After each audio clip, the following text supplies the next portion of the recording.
Assalamualaikum teman-teman. Seperti biasa sebelum mulai Mimin mendoakan semoga teman-teman semua selalu dalam keadaan sehat walafiat.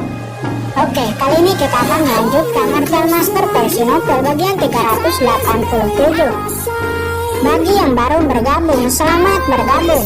Dan bagi yang belum subscribe dulu lah agar Mimin tambah semangat lagi nih bikin videonya. Oke, kalau sudah kita langsung masuk ke isi ceritanya.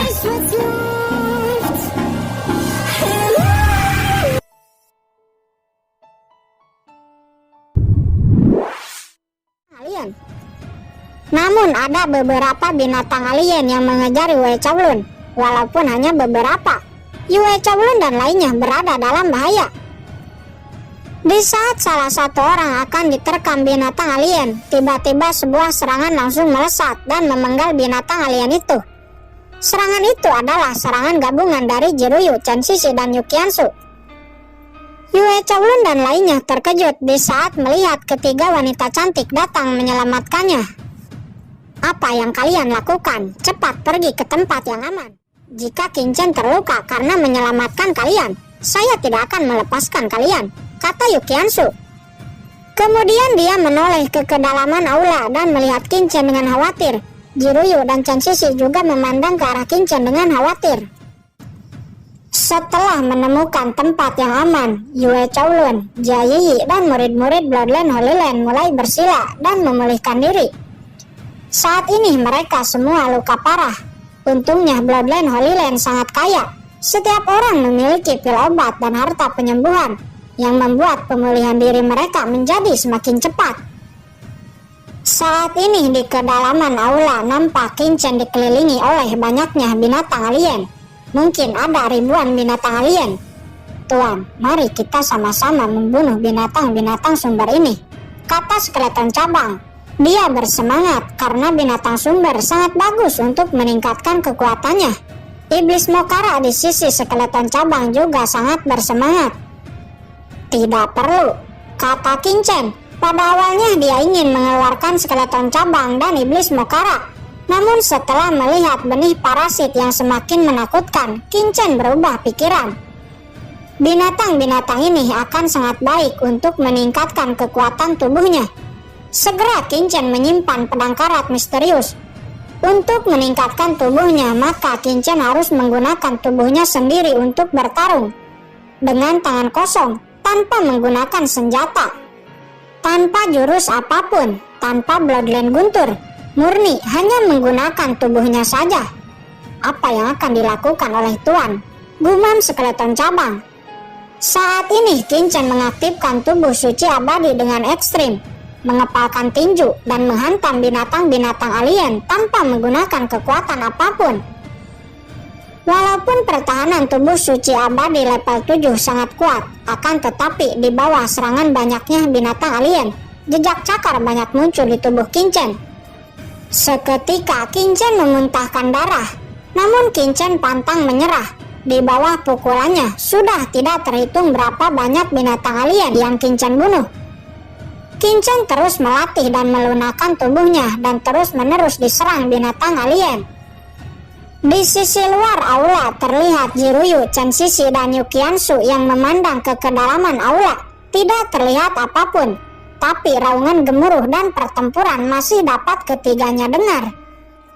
Sudah 1 hari, mengapa Qin Chen belum keluar? Bahkan jika Qin Chen kuat, esensi sejatinya pasti sudah habis. Tidak, aku sudah tidak tahan lagi, kata Yukiansu. Dia tidak bisa menunggu seperti ini. Dia berani mengambil resiko. Bahkan jika harus mati bersama Qin Chen, dia juga siap. Karena kamu sudah tidak tahan, kenapa tidak masuk saja? Ya, saya juga heran. Mengapa orang itu selalu suka membahayakan dirinya sendirian? Jiruyu dan Chen Xixi juga berkata. Segera ketiganya akan bergegas ke kedalaman aula. Tuan Yue Chowlun, apa yang harus kita lakukan sekarang? Kata Jia Yi. Tuan Qin menyelamatkan kita dan dia sekarang terjebak di kedalaman aula. Saya akan membantunya. Semua orang belum selesai memulihkan diri. Kamu jagalah mereka di sini, kata Yue Chowlun seraya akan bergegas. Namun di saat Yue Chaolun bergegas, Jia Yiyi juga bergegas mengikutinya. Jia Yiyi, apakah kamu tidak mendengarku? Tuan Yue Chaolun, mereka semua sudah dalam posisi aman. Apa yang harus dijaga? Orang itu sekarang terjebak di aula karena menyelamatkan kita. Sebagai orang suci Bloodline Holy Land, saya tidak bisa hanya diam saja, kata Jia Yiyi. Akhirnya Yue Chaolun hanya bisa membiarkan Jia Yiyi untuk ikut bersamanya. Segera keduanya masuk ke dalam aula. Setelah masuk, Yue Chaolun melihat ketiga Jiruyu yang nampak gelisah. Dan di kedalaman aula, samar-samar dia melihat Qin Chen yang bertarung tanpa menggunakan kekuatan apapun, hanya menggunakan tubuhnya. Mungkinkah Tuan Qin sedang berlatih? Ya, itu jelas sedang mengasah sesuatu, kata Yue Chaolun. Apa? Tuan Qin berlatih? Tetapi dia berlatih dalam situasi hidup dan mati. Luar biasa, kata Jia Yiyi. Dia terkejut. Sesaat Yue Chaolun melihat Jiruyu, Chen Sisi dan Yu Qiansu yang akan maju ke kedalaman aula. Lalu Yue Chaolun menghentikan ketiganya. Dasar orang tidak tahu terima kasih. Qin Chen telah menyelamatkanmu. Sekarang Qin Chen terjebak di dalam. Apakah kamu tidak akan menyelamatkannya? Kata Yu Qiansu. Ketiganya, bukannya saya menghentikan ketiganya. Tapi sepertinya saat ini Tuan Qin sedang dalam pencerahan tiba-tiba. Jika kalian maju seperti ini, kalian hanya akan menghancurkan pencerahannya. Tolong pikirkan lagi, kata Yue Chaolun. Pencerahan tiba-tiba? Ya, dengan kemampuan Tuan Qin, dia dapat dengan mudah keluar. Tetapi dia tidak melakukannya. Saya menduga bahwa dia sedang mengasah kekuatannya dan berada dalam pencerahan, kata Yue Chaolun. Dia sangat yakin Qin Chen sedang menggunakan binatang alien ini untuk mengasah kemampuannya. Ketiga Yu Qiansu melihat ke arah Qin Chen dengan hati-hati dan mendapati Qin Chen tidak mengeluarkan kekuatan apapun, bahkan pedang karat, skeleton cabang, dan iblis mokara. Hal ini membuat ketiganya ragu dan mulai mempercayai apa yang dikatakan Yue Chaolun. Qin Chen di situasi seperti ini, benarkah dia masih berkultivasi?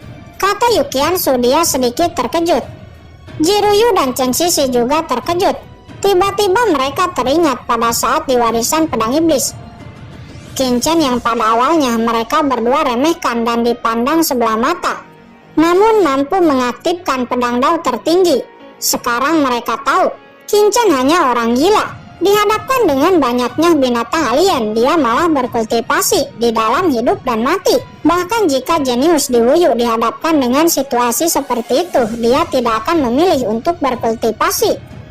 Pada saat ini, Qin Chen mulai sadar dari pencerahannya dan merasakan tubuh suci abadinya meningkat.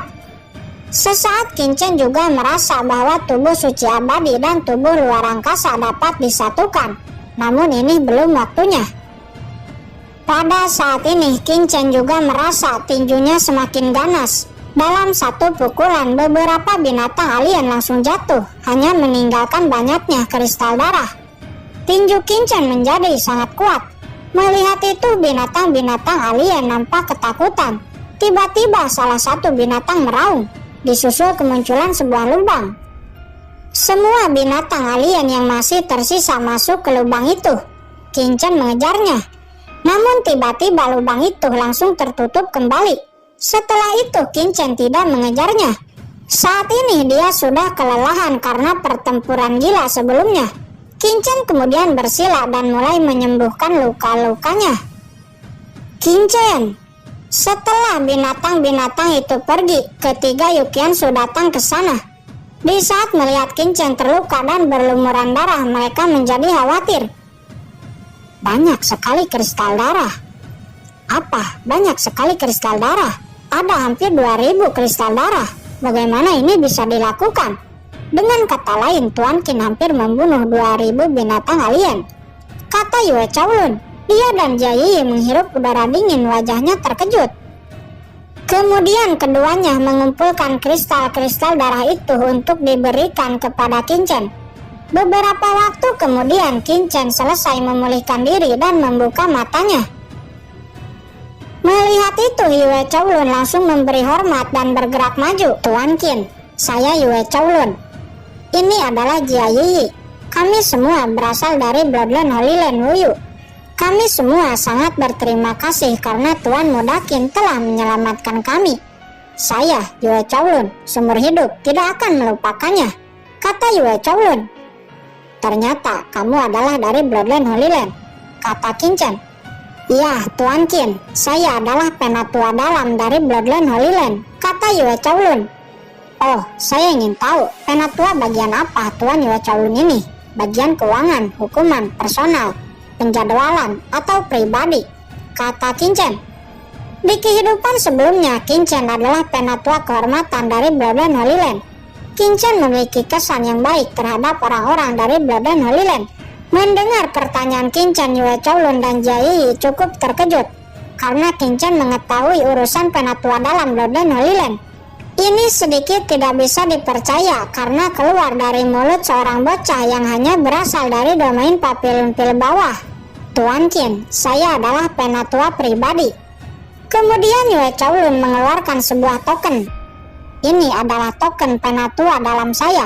Di masa depan, jika Tuan Mudakin membutuhkan bantuan saya, Tuan Mudakin bisa menghubungi saya di Bloodline Holy Land manapun di domain bela diri. Saat itu, jika saya bisa melakukan yang terbaik, maka saya akan melakukan yang terbaik untuk Tuan Mudakin, kata Yue Chowlun.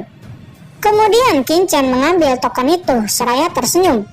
Ngomong-ngomong, bagaimana Tuan Yue Chowlun bisa terjebak di sini, kata Qin Chen. Kemudian Yue Chowlun menceritakan semua yang terjadi kepadanya. Saya tidak tahu siapa orang berbaju hitam itu, apakah Tuan Mudakin mengetahuinya? Qin Chen akan mengatakannya, namun karena ada banyak orang, Yue Chowlun memerintahkan murid-murid Bloodline Holy Land untuk pergi beristirahat di sekitar. Setelah itu kemudian Qin Chen berkata, orang-orang berbaju hitam itu dari Istana Penegak Hukum. Apakah kamu yakin? Yue Chowlun dan Jia Yiyi terkejut. Ya, mereka memang dibawa oleh Istana Penegak Hukum. Akan tetapi mereka sebenarnya adalah orang-orang dari Istana Berkabut, kata Qin Chen. Apa? Yue Chowlun dan Jia Yiyi lebih terkejut. Istana Berkabut samar-samar disebut sebagai pengaruh nomor 1 di daratan. Apa tujuan mereka melakukan ini? Kata Yue Chowlun. Teknik terlarang kepemilikan tubuh yang dipakai orang berbaju hitam itu sangat langka. Tidak sembarang manusia yang bisa melakukannya. Jika saya tidak salah, mereka juga adalah ras alien, kata Qin Chen. Apa ras alien? Jika itu benar, berarti Istana Berkabut dan Istana Penegak Hukum berkoalisi dengan ras alien. Ini masalah yang sangat serius. Apakah Tuan Mudakin memiliki buktinya? Kata Yue Chowlun. Karena masih tidak ada bukti, makanya kalian berdua tidak boleh mengatakan hal ini kepada siapapun. Berpura-puralah dan selidiki kebenaran ini secara diam-diam. Setelah keluar dari alam Yukuno, terserah kalian mau mengatakannya kepada Tuan Bloodline Holy Land atau tidak, kata Qin Chen. Untuk berjaga-jaga, Qin Chen menetapkan sumpah surgawi kepada Yue Chowlun dan Jia Yiyi agar tidak mengatakan ini kepada siapapun. Ayo pergi. Segera kelompok Qin Chen dan kelompok Yue Chowlun pergi lebih jauh masuk ke kedalaman istana. Mereka semua terus berjalan. Sepanjang jalan nampak Jia Yiyi terus memandangi Qin Chen secara diam-diam. Dia ingin mendekat namun tidak berani karena ada 3 wanita cantik di sisinya. Apalagi hubungan ketiganya dengan Qin Chen sepertinya lebih dari teman. Apalagi entah itu Jiruyu, Chen Sisi, dan Yukiansu, identitas dan status ketiganya tidak ada yang lebih lemah dari dirinya sendiri.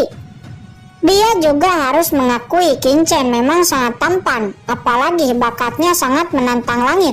Pantas secara bersamaan disukai 3 wanita cantik. Di sisi lain melihat Jia Yiyi yang sepanjang jalan memandangi Qin Chen, Yue Chowlun menghela napas dalam.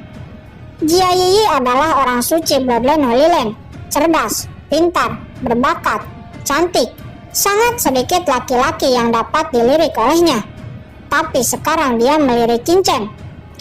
Yue Chowlun juga memiliki kesan yang baik terhadap Qin Chen. Dia tidak pernah melihat seseorang dari identitasnya. Walaupun Qin Chen hanya dari Papillon Pil bawah, tapi dia harus mengakui kemampuan dan bakat bawaan Qin Chen sangat menakutkan. Sementara, walaupun Jia Yi adalah orang suci Bloodline Holy Land, tetapi itu karena dia adalah anak dari wakil tuan Bloodline Holy Land, Jia Sunbo. Akan tetapi Jia Yi bisa sampai ke titik ini itu juga karena usahanya sendiri. Sebenarnya masa lalu Jia Yi sangat tragis, dan ibunya juga sudah mati. Dan Jia Yi selalu menyalahkan ayahnya, Jia Sunbo, atas kematian ibunya. Hal ini membuat Yue Chowlun sangat prihatin kepada Jia Yi. Dan sekarang Jia Yi sepertinya menyukai Qin Chen. Yue Chowlun pasti akan membantunya.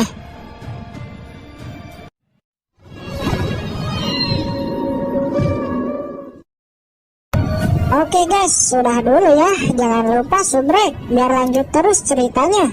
Bagi yang sudah subrek, mudah-mudahan dimudahkan rezekinya. Mimin undur diri. See you next and goodbye.